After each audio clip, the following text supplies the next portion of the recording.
आपके बीच में आप लोग नेता लोग तो ऊपर आकर बैठ जाओ, कुछ लोग नारा लगते समय नीचे गए थे, ऊपर आ जाइए, कुछ लोग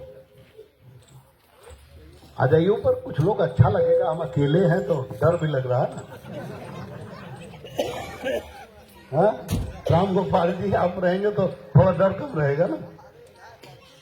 अरे भाजपा वाले पीछे पड़े, आप कह रहे हो सपा वाले पीछे पड़े, आप कह रहे हो डरो मत। हाँ? और दोनों बदमाश हैं? आज आपके बीच में हम बहुत छोटी सी बात कहने हैं। आज ये गांव है नगला वीर सहाय, विधानसभा कासगंज और जनपद है कासगंज। बोलो आप लोग ना, जनपद कासगंज। आज 19 दिसंबर 2024 है, अभी कोई चुनाव नहीं, फिर भी मैं आपके बीच में अपनी कुछ बातें कहने आया हूं।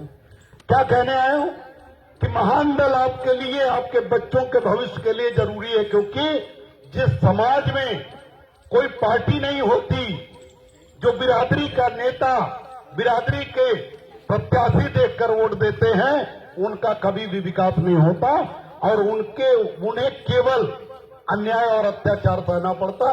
हक अधिकार तो बड़ी दूर की बात है। उनके बच्चों के साथ, उनके खेत के साथ अन्याय होता, उनके खेत कब्जा किए जाते हैं। क्यों? क्योंकि उनका कोई भी भाई बोलता नहीं।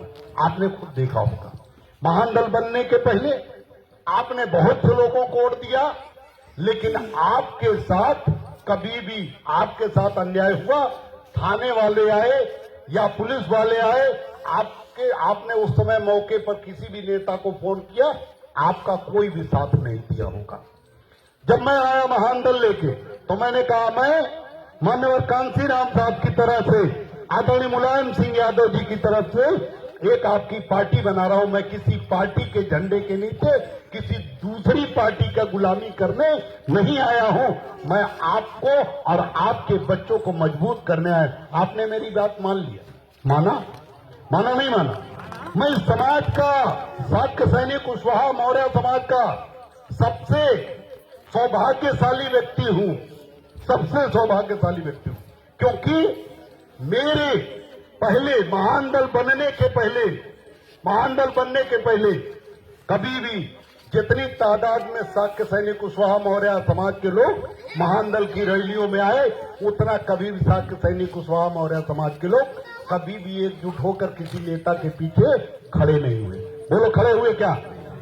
आप खुद, आप यहां बुजुर्ग बैठे हैं, 60 साल, 70 साल, 50 साल, 55 साल, नौजवान भी बैठे हैं, लेकिन नौजवानों ने भले ना देखा हो, लेकिन बुजुर्गों ने देखा है कि बसपा में इतने बड़े बड़े नेता थे। स्वामी प्रसाद मौर्य और बाबू सिंह कुशवाहा मंत्री बने, कैबिनेट मंत्री, बहिंगी के बाद दूसरे नंबर पर गिनती हुई।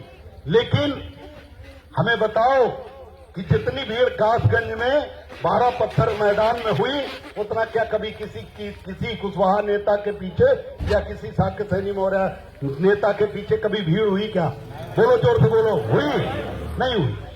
तो मैं पहली बार जब आया 12 पत्थर मैदान में, तब भी लाखों की संख्या में भीड़ हुई। मैं झूठ तो नहीं बोल रहा हूं? आप लोग खुद चौंके कि इतना कभी तो शाक्य कुशवाहा सैनिक मौर्य खेत का काम छोड़कर इतनी भीड़ कभी नहीं देखा गया था। पहली बार भीड़ हुई।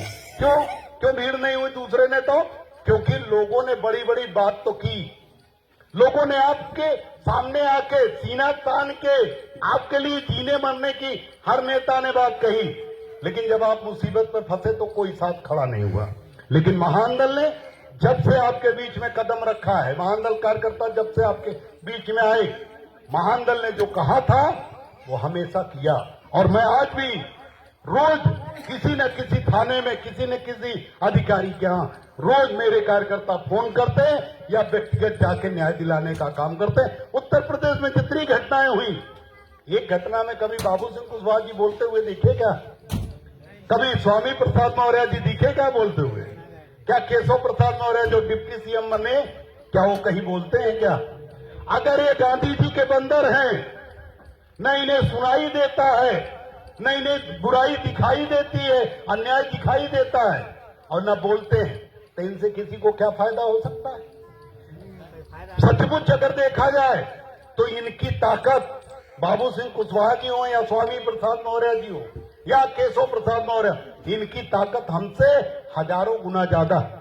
अगर ये बोल दें जितना मैं बोलता हूं अन्याय पे, जितना मैं लड़ता हूं, अगर केशव प्रसाद मौर्य बोल दे तो सारी मुसीबत हिसार के सैनिक कुशवाहा मौर्य समाज की एक ही दिन में खत्म हो जाएगी। लेकिन ये गूंगा बहरा बोलता ही नहीं। स्टूल पे बैठा दिया इसे बीजेपी वाले और बैठ गया। हम करें तुम मत झगड़ा करते, लेकिन तुम्हें याद रखना चाहिए कि तुम चक्रवर्ती सम्राट चंद्रगुप्त मौर्य और पूरी दुनिया पे शासन करने वाले सम्राट अशोक महान के वंशज हो। कम से कम तुम्हें बैठाया जा रहा था, तुम किसी से झगड़ा मत करते, लेकिन कुछ भी बहाना करके, टट्टी लगी यही बहाना करके निकल जाते कि हमारा पेट खराब है हम बाद में आएंगे।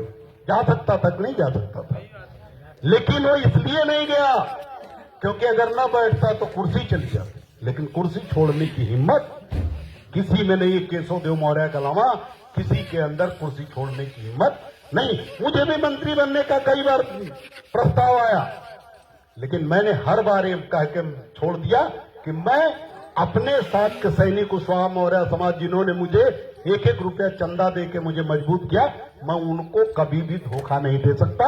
मैं गठबंधन कर सकता हूं, मैं गठबंधन कर सकता हूं, लेकिन मैं तुम्हारी पार्टी में गुलामी नहीं कर सकता। क्योंकि मैंने देख लिया कि जितने भी नेता गए कोई नहीं बोला। हम पहले शाक्त सैनिक कुशवाहा मौर्य समाज के लोग 2007 के पहले पूरा का पूरा वोट बहुजन समाज पार्टी को, हाथी को देते थे। अपनी